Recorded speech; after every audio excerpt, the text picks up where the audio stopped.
มาดับน้ำนะป่าเลยอยู่ป่าเด้อบอก มา เราจะเฮ็ดแบบสั้น หูอีก อ่อนจักแท้ ว่าเมย์เมื่อยดิติยันเมย์เมื่อยบ่ อยู่เพื่อนมันอยู่เพื่อนมันไม่ได้หายเอ็ดนี้หันไหน ย่ำเนี่ยวะ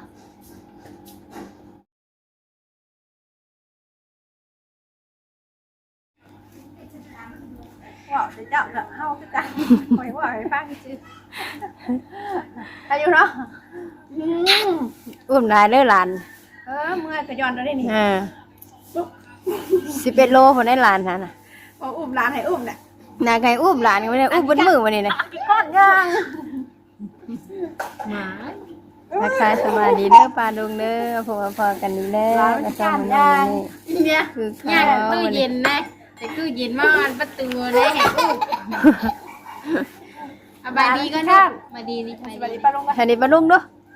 ใบดี กินนมมันให้อุ้มวันนี้นะย่างเจาะแจกให้อุ้มเดี๋ยวนี้นะไม่แล่น้ำดังมื้อนี้นะ คาดตีนก็มีนี่ตีนนี่ อยากไปในมือละ2 มือสิแหละ เห็นป่ะยู เนี่ยป้าถามละป้าถามเลยเดี๋ยวนี่ป้าถามนี่ เจ้าข้านเนาะมื้อนี้นะเจ้าข้านบ่ เด้อเด้อนะ อู้อีกได้เดี๋ยวนี้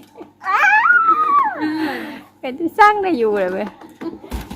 คือดื้อแบบคือดื้อแกมโกงนั่นน่ะเพิ่นน่ะ สุดยอด เอื้อยดินอยู่เพิ่นน่ะเอื้อยเพิ่นน่ะลองตั้งสติให้ลูกเอ้ยทับแข้งทับขากันนะมันดินที่ว่ามันมืดได้เด้อ ใส่ เว้ย เกิบตัวนะใส่เกิบนะหาเกิบแม่ มันเกิดมาใส่เนี่ยแม่ติ งางแม่บาดเลย ได้สิได้นั่นได้สิได้ อ่ะกินนุ่มมันน้อยกินนุ่มมาเอ๊ะ รับบ่เนาะ บ่เคยตั้งแต่น้อย แม่น ตั้งแต่ออกมาแล้ว แม่นอยู่บ่ค่อยเนาะ ยุ่งบ่ค่อย ขนาดทำยังหัวช่วย ลูกคันจำกันไปมากันรับเลยนี่บ่ได้รับได้เพิ่นค่ะ เล่นโมนี่บ่ได้นอน นอกจากแม่เพิ่น การออกนอกอะแท้ดี โอ้ยสบาย เอ็มแต่ให้ แม่ ออกนอกนี่บนยอมนอนไห้อีนอกจากเงานอนช็อกเองนี่สองเชื่อว่าจำได้เป็นคาเป็นเงานอนเอง เอามานอนป้าจิกอมนี่นอน นอนดู สับแตกและก้นใหญ่นะ คนใหญ่ 47โลนึง 47โลก็ซ้ำกันกับกันตัว 47โลเลยเอาข่อยสั่งเลย สั่งไอ้โตถาเพกมาแล้ว โลถามเพลงนี่แหละ สั่ง อย่านะอย่าอย่าทำเต็มเลยนะ เฮ้ยเดี๋ยวเอานี่ให้ก่อน เดี๋ยวแม่ตัวไปช่างน้ำโลช่างน้ำหนัก น้ำหนักสั่งไว้ นอนมารับนอนมาแรงเลย ไปเบิ่งยี่หันลูกมันในสาวยี่หันโอ้ย นั่งขี่ว่ะนั่งขี่ อะไร 60บอก นั่งลงนั่งลง นั่งลงอู้ ห้า หก 59 ที่ว่าขายห้องเลย 59ลูก อ้าวขึ้นอยู่3ดูขึ้นอยู่4ดู อันนี้คือไปดูอันนี้คือไปทำ โตกันลูกเลยโตกันฮะโอ้ดีใจมันหลายขึ้น 9แล้วป้าเอานั่น มันขึ้นหรือมันลง ขึ้นจ้ะจะไปลงได้ไงอ่ะ ปกติเท่าไหร่ ปกติ54แล้ว 54 จ้าตอนนี้59แล้วจ้า ว้าว เป็นไงอะไรกินดีถอกทุกวัน ยังไงเลย ยินดีนะลูก 50 โอ้ยขอบใจ ยินดีนะน้ำหนักเพิ่มขึ้น อีนุ่น เบิ่งเอาชาก่อนไปสร้างก่อนเด้อตอนนั้นสร้างนั้น11บ่ อยู่ดีกะ11โล เด้อสร้าง ช่างไอ้จ้าหมอโหอยู่ บ่เด้อได้เหรอแม่ เบิ่งกันไปเบิ่งกันใช้เบิ่งค่ะ ยูริยูริ12ยูริ12โล เท่าไหร่ 2โล อ๋อ ขึ้นแล้วจ้า ให้เท่าไหร่ 15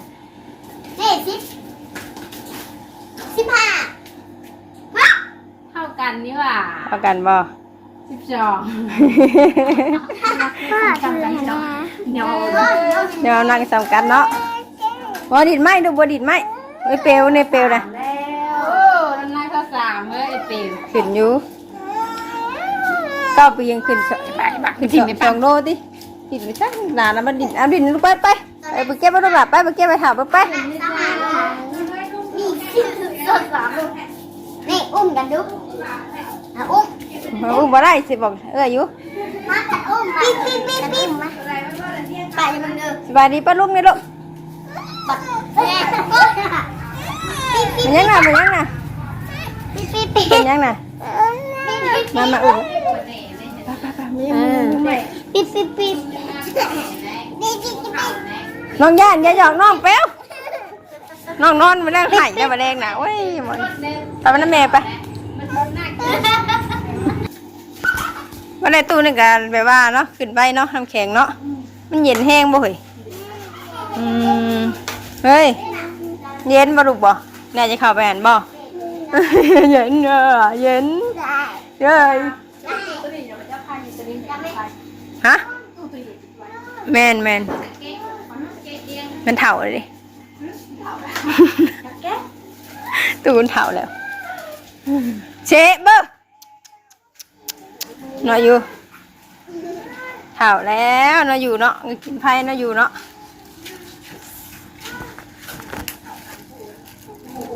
จะขึ้นแล้วบ่ลูก ทำไมนะ บ่ได้เป็นหยังบ่ได้ เมื่อยอยากอัดชาวก็เต็มเลย มันต้องรถตัวได้ยังคันว่าชาวรถป้ามันสิไม่อยากขึ้นเนาะ แมว อายุยังไม่ย่านบ่ดูกันนะป้าเนาะผู้เดินโตสิแข็งย่านให้กูจีดินเชื้อ ป้าโดดแมวมึงอะ หืม โดดแมวมึง เนี่ยนุ่นขึ้นไปส่งเลย หนักกระเจหนักกระเจค่ะ เบลตกแล้วนะลูก เอากระเจป้าโดดแมวมึงละ ถ้าสิอยากขึ้นไปน้ำเม็ดอย่างเนาะคิดว่าบ่ไปลำหน้ามาเมื่อยบ่ม่วนบ่ มันทั้งเมือง มื่นไปอีกว่ามื่นน่ะนำลำเป็นไว้ๆกับมาลำหน้าเจ้าของบัด ได้ยังน้อยสิเด็ด แม่น เป็นไหม ไป ฮะ เงาที่หนึ่งคือต้มอีกนะ เจ้าบอกไปว่าเจ้าน่ะ ไปดินกี่ต้มเนาะ แม่ถามว่าดำหน้าหนึ่งเมื่อยบ่เมื่อยเต้นขี้ต้มได้จ้ะ ไปเมื่อเดียวเพิ่นนี่นะเมื่อยบ่ไปบัดนี้ อยู่ตดไปอยู่ ตดว่าดิ ใครตด โอ้กินโอ้กิน เบลตด เปลวตดมันได้จังไหนกันได้ป้าบอกกินใส่กระเอียน้ำโอ้ยเนาะ บัดฉี่เข้าว่ามันกิน ยังลูก รถอยู่ดี มาผีเดี๋ยวเม่งใหม่ค่ะมาค่ะ กินเหรียญเด้วินกินตดอยู่ในบ้ากินเหรียญเด้ เป็นว่าลูกเป็นว่าการนี่ก็เก็บกับเก็บเลยเพราะว่าเพิ่นยังสิกินอยู่ชาน้อยเพิ่นกิน เอาไกลูกเอ้ยแม่ไพ่กันนะกวดเข้าไปกันอีกแน่ มันใหม่บนในขยะนะ ปิ๊บปิ๊บ จุดมือค่อยพอจากมันบ่ใหม่แล้วมันสิใหม่เบิ่แล้วก็บ่กวด ปิ๊บปิ๊บ ระวังเลิกกวนนะเด้อต่ำเลยหาปิ๊บปิ๊บ ไม่แห้งเลยมอไซค์ปิวแล้วเจ้าไปยังพาไปหมออะไรแบบ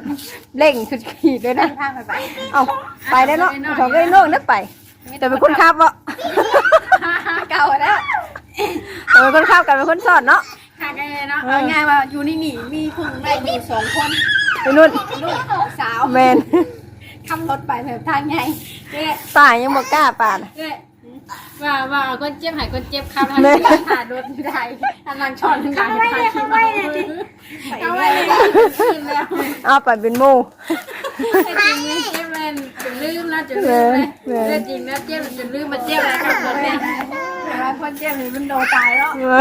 ขับรถตัวต่ำๆไปกำลังคนสอนที่ตายอยู่ มันขนาดนี้ เอามันเชื่อเนาะเห็นอย่างนี้ได้ แมนเดี๋ยวก็เห็นเด้ ตกใจว่าหายคนข้าว ว่าถึงทันระเบิด ผู้จะพาไปก็ขับรถบ่เก่งบัดนะผู้เจ็บได้พาไป ผู้บ่เจ็บก็ชอนน้ำดังก็เท่านั้นแหละเนาะ ถ่ายคลิปหนังเชื้อ แม่นพอเพิ่นน่ะ เจ็บเด้อ พอเพิ่นอันเช้าพอเพิ่นอันอย่างนะทำถกทำแผลได้พี่สิมานั่งหัวแล้วบัด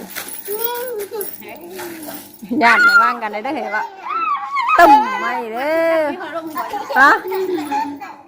บ่มีอารมณ์ผัวตอนนั้นเนาะ ถ่ายคลิปก็มี บ่มี แล้วพอผ่านเหตุการณ์ป้าแล้วก็นั่งหัวกันได้บัดมันจะเป็นแน่นี่เนาะ ไม่ได้ยังคิดว่ามาอยู่ดีอยู่ไม่ยังคิดว่าอยู่ดีอยู่ เป็นยัง ช่วงนั้นเลย อ๋อ หัวใครไม่ได้นั่งหัวเด่นเฉย ไปพร้อมกัน เหตุการณ์มันคือเฮาบ่ได้ว่านั่นกันบ่มันคิดบ่ทันกับปลายเผาอย่างเดียวนะญาติเนาะ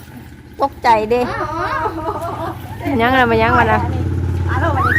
ชุกน้อยหลอดเราบัดนี้ ก็นั่นอยู่หัวกัน ยังยุ่มหัวกันบ่อน เบิ่งเสียงตีนลาน ด้วยดูโฟมแล้วเนาะคนน่ะเก่งเนาะ ประตูให้เข้า กินอย่างเดียว ไม่ป้าถิ่มได้ มากแม่สินหุ่น เผ็ดแต่กินพอมัก มันกัดบ่ดุใช้เกิดไปลูกหล่ะเอ้ยใช้เกิดไปอยู่ไส หมา ดูดน้ำลูกหล่ะดูดน้ำอืม นี่อยู่มาดับหน้าป่าเลยอยู่ป่าเด้อยินบอก มา แถวโบเหรอ เราจะเฮ็ดแบบสั้น หูอีก อ่อนจักแท้ ว่าเมย์เมื่อยนี่ติ อืม ยันเมย์เมื่อยบ่ อยู่เพื่อนมันอยู่เพื่อนมันไม่ได้หายเฮ็ดนี้ทานไหน ย่ำเนี่ยวะเขาเห็นน้ำแก๊สอันมีเบียดอ่ะ โอ้เขาเจ้าแถมมาหรือเปล่า เบิ่งหาเบิ่งหา หน้าแบบเขาเจ้ามาใหม่ให้ลงสิเด้ เอาเบิ่งหาเบิ่งหา น่าจะเป็นเป๊ปซี่ เราอยู่ชื่อมันในอะไรจะพึ่งใคร เขาเจ้าแถมมา มันเป็นภาษาเบียด เออนั่นแหละจะได้ตายโผล่เลย อ้าว โคมเบียด น้ำเป๊ปซี่น่ะเบิ่งนี่ เป๊ปซี่ เป๊ปซี่พวกกระทิ่งแรงอย่างเงี้ย กินนาภาค แบบ แต่ง เขาเจ้าอยากให้มาซิมนะ แม่นแม่น ถามมันแซ่บกับเพิ่นเสียลงขาย ว่าสิทานต่อย่อก็ยัง แม่เพิ่นถามจะไปเสียบบ่น้ำ เปิดเนี่ย จั แซ่ ด บบ่ มาชิมมันเอ้าอย่าเด้อ จะชิมก่อน ซิดมันเป็นเป๊ปซี่เบิ่งเลยเนาะ คันได้กินบ่ได้กันนะชิมบ่ได้ดอก เออ เงินตายค่ะ ได้ครับ คืออันยัง เอ้า คือเอ็มร้อยเลย ไม่ให้กันนะ กินมันคือเอ็มร้อยมา เนี่ เนี่ย ย ปะ เอ้า ไข่ ตาย เอ็ม ด ร้ อ อย ก บ่ตายดอก แซ่บบ่ สปอนเซอร์ โอ้ แต่กินมันแห้งเนาะ กินแฮงสปอนเซอร์ รถออก สปอนเซอร์นะจ๊ะ คล้ายๆขนมหวาน 2คนแล้ว สปอนเซอร์ คล้ายๆขนมหวาน คอยแซ่เย็นไป แช่เย็นกินนั้นแห้งอยินหมดเลยซิมเบิ้งสปอนเซอร์สปอนเซอร์ ก่อนเชื่อ แม แต่ น มันภาษาเกี่ยวกว่า เดี๋ยวเบิ่ง แม่นแม่นแม่น เบียดนะ เบียดไร เบียดบ่ เย็นมาแล้ว เย็นมาเลยเออ เจ้ามันเป็นชื่อกันเนี่ยเป็นไม่เป็นน่า เฮ้ยกูเกิลบ่ บองงเฮียนไง อ๋อ น่าเห็นกระดมบ้างไง เด็กน้อยกินบ่ได้ลูกคนยังทดลองอยู่ อ่าเด้อ 3 คนไปแงกพังเพิ่งพังอาการเต็มหน่อย สีแล้วจ้ะว่าถนัดลูกกว่าประชงทำบาปที่จะไหน พังเลยอาการอัดไปเลย เอาเฮ้ยปวดหัวเฮ้ย ไปไป เป็นยังลูกเป็นยัง ตี อ้าวกินตัวนี้จ้าล่ะเออ ชิ้นนึงของนี้ ของนี่นี่ แต่น้ำมันเบิด ของนี่นี่ก็ให้เจ้าได้กินโดเป็นกินเป็นอย่าอ้วกเด้อ ของนี้นี่ของนี้นี่นี่ตี จานกัดมันคือว่าแรงดำเนาะเนาะ อืม อยากทุกคนอ่ะซื้อเด็กน้อยมันเป็นจังไหนนะ พวกเมื่อยเยอะเลย ตีเล็กการเลยก็มากาวของนี้ อยู่อยู่สีแงนนะมึงละมึง อ่า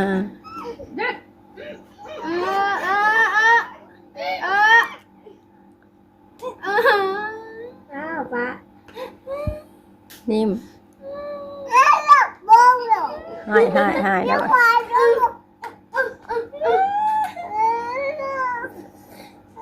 ให้เอื้อยให้เอื้อยมาให้ให้เอื้อยมาตีป้าหาตี เอาตีป้าก็ให้ตัวไม่จะตีให้ป้าจะมาเนี่ย เปรียวตีป้าให้ให้ตีให้ป้าจ้ะ มันยอมได้กดนี่นะต้องตีได้ไม่ต้องจำใจไม่ต้องจำใจ เน้นป้าให้บัตรเห็นได้บัตร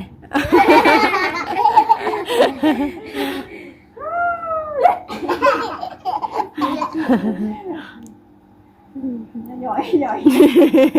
ตายกันเลยจบนะโว้ย ไม่ได้ยืดไม่ได้ยัน ย่าเมื่อยอันผ่ากลัวมัวกลัวเบื่อแต่ก็เป็นเนี่ยแหละกลัวเดียวบ่ยอมทำไมเขากลัวนั่นอีกน่ะโอ้จะเบิดอารมณ์เลยนู่น ไม่อยากมาอยู่หัวเพราะว่าเห็ดที่กลัวไปแล้ว ขายตัวใหญ่ได้กลัวมัวแล้วเอาโทรศัพท์ไว้แล้วกันเอาผ้ามันเข้าไปนับตุ้มนอนเด็กกันย้อนเบิ่งสิได้ เอ้ากระเป๋าชา คือชุบนะประมาณนี้แหละ เหมือนมากเลยนะ เหมือนมากเลยนะ เห็นหนาตรงนี้ มึงการว่าลูก เห็นหายเลยยังบ่ยอมตรงนี้จ้ายังบ่ยอมป้าเพิ่นนะ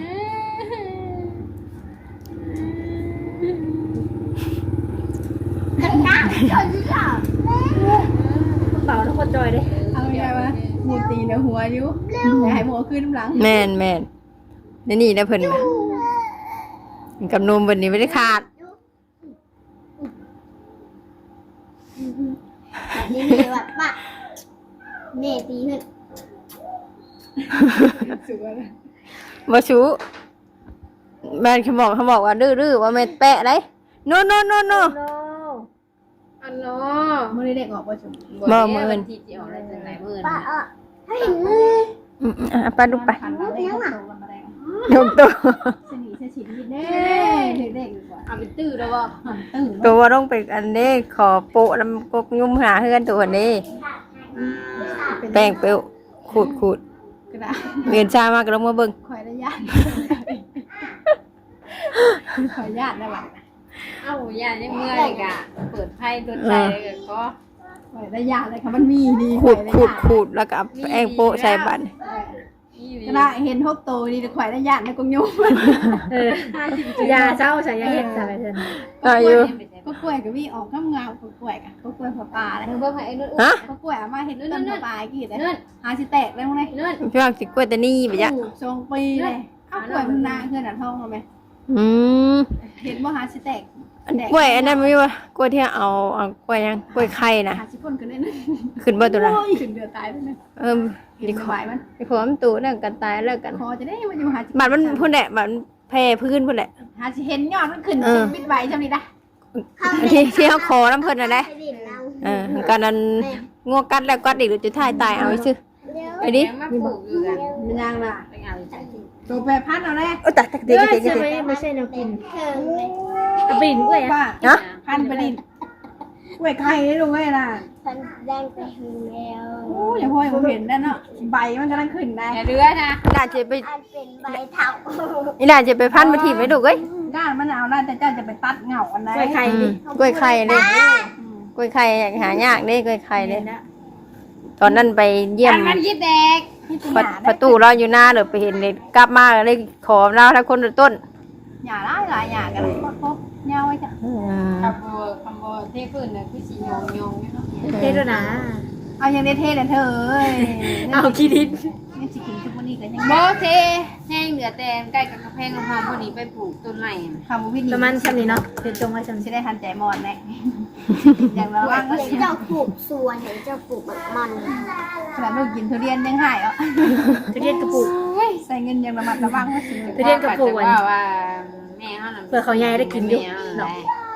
กินจะได้หนีตัวนี้โมพิษเยอะ แม่เขาแหละ เป็นเงินใส่ ดูสองสาวเพิ่นดิปุ๊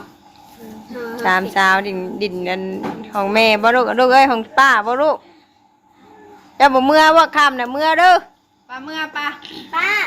เฮ้ย เมื่อปลาไอ้นุ่นปลาคือไปหาแซมมูดีทีเงิน ไปแม่เมื่อไปแม่ เมื่อก่อนติ เมื่อก่อนไปแม่ เวลานั้นก็จอบสิ เลี้ยงป่าอยู่ ขึ้นมาน้ำป้า เห็นหน้ามา อืม ตัวย่างอ่ะเห็นหน้ามาสิตัวไปย่างกินไปขี้รถน้ำขาวไอ้ซิจำนักรถย่างอ่ะนะโอ้ย แมน วันนี้คนจะไปน้ำป้าข้างไว้ขอใจแหละ ได้ยินแต่ว่าเพิ่นสิให้ป้าเปิดในเมื่อป้าเปิดในเมื่อ โอเคจ้ะเนาะเนี่ยจะลาป้าลงไปก่อนแน่ มีบัตรนี่นี่บ่ผิดนี่สองต้อง เราบุญเราบริชีหัวได้หมดเลยนอกจากราชาตัวนั้นรอด พี่ติ๊กอยู่สูงว่ามาเห็นให้ลงมานี่นี่เนี่ยจะลาป้าลงไปก่อนแน่เพื่อกันกินหน่อยคืนนี้สบายดีเด้อคนน่ะ2 3สาวดีกันหัวเพียงหัวไล่กันเด้อนะมึงเนี่ย วันนี้ไปยืนที่ได้ แม่ไล่กันเด้อบัดหัวเพิ่นน่ะขันบันไดตับ นั่นถามในหมด เก่งนั่งฟ้าบ่ โอเคบ๊ายบายเด้อ ที่เวลที่ได้เนี่ยแม่ โอ้งานเถา หนาได้หน่อยตลอดเลยเวล เดี๋ยวนี้เมย์ เธอว่าฉันน่า โอเคบ๊ายบาย ได้แม่ได้